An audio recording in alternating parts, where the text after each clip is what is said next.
Hello friends, welcome back to channel how to simplify education. इस चैनल पर आपको मिलेंगे पीएस टेट, सी टेट और टीचर्स के सभी एग्ज़ाम से रिलेटेड इम्पॉर्टेंट नोट्स। और यह नोट्स आप चैनल की प्लेलिस्ट या इस वीडियो के डिस्क्रिप्शन बॉक्स में जाकर सभी नोट्स देख सकते हैं। इसके अलावा टीचर्स के एग्ज़ाम से रिलेटेड और टीचर्स की आने वाली सभी नई वैकेंसीज़ की अपडेट हम रेगुलर आपको पहुँचाते रहेंगे। और इन अपडेट्स का नोटिफिकेशन पाने के लिए चैनल को सब्सक्राइब जरूर कर लेना जी। जो नई अपडेट निकल के आ रही है, यह एनसीटीई की ओर से अपडेट आई है। तो बीएड और ईटीटी के स्टूडेंट्स के लिए बहुत ही गुड न्यूज़ आ रही है। और यह नई अपडेट टेट एग्ज़ाम को लेकर आई है, जिससे बीएड और ईटीटी वाले कैंडिडेट्स को फ़ायदा होगा।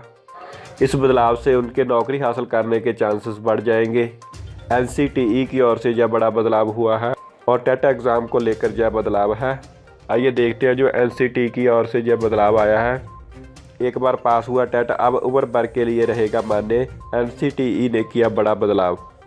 शिक्षक बनने की तैयारी में जुटे प्रदेश के लाखों उम्मीदवारों को केंद्र सरकार ने बड़ी राहत दे दी है। अब एक बार पास हुई अध्यापक पात्रता परीक्षा उम्र भर के लिए मान्य रहेगी। National council for teacher education ने शिक्षक पात्रता परीक्षा में बड़ा बदलाव कर दिया है।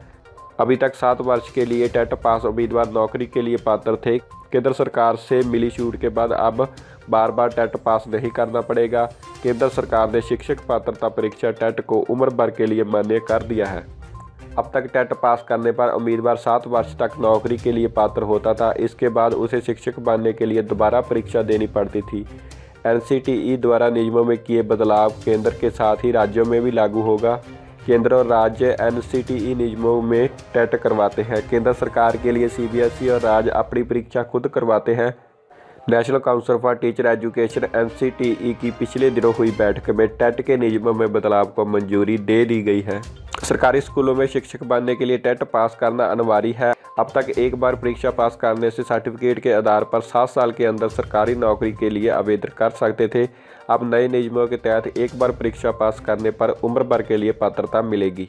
सरकार के इस फैसले का सबसे अधिक लाभ महिलाओं को होगा। दरअसल शादी और बच्चों के चलते नौकरी छोड़ देती थी, अब दोबारा आसानी से नौकरी पा सकेंगी। जेबीटी टीजीटी के साथ स्कूल प्रवक्ता के लिए टेट हो गया है अनिवार्य। नई शिक्षा नीति के लागू होते ही शिक्षक बनने के लिए टेट पास करना सभी के लिए अनिवार्य हो गया है। केंद्र सरकार ने नई शिक्षा नीति में यह प्रावधान किया है। स्कूल में शिक्षक बनने के लिए सिर्फ टेट पास ही आवेदन कर सकेंगे। हिमाचल में अभी तक जेबीटी और टीजीटी बनने के लिए टेट पास होना जरूरी था, लेकिन नई शिक्षा नीति लागू होने के बाद स्कूल प्रवक्ता न्यू के लिए भी यह नियम लागू होगा। तो यह थी नई अपडेट जिसमें एनसीटीई की ओर से बदलाव हुआ है। आने वाले समय में टीचर्स एग्ज़ाम से रिलेटेड जैसे जैसे अपडेट्स निकल कर आएंगी वह सभी अपडेट्स हम आप तक पहुंचाते रहेंगे। और इन अपडेट्स का नोटिफिकेशन पाने के लिए चैनल को सब्सक्राइब जरूर कर लेना जी।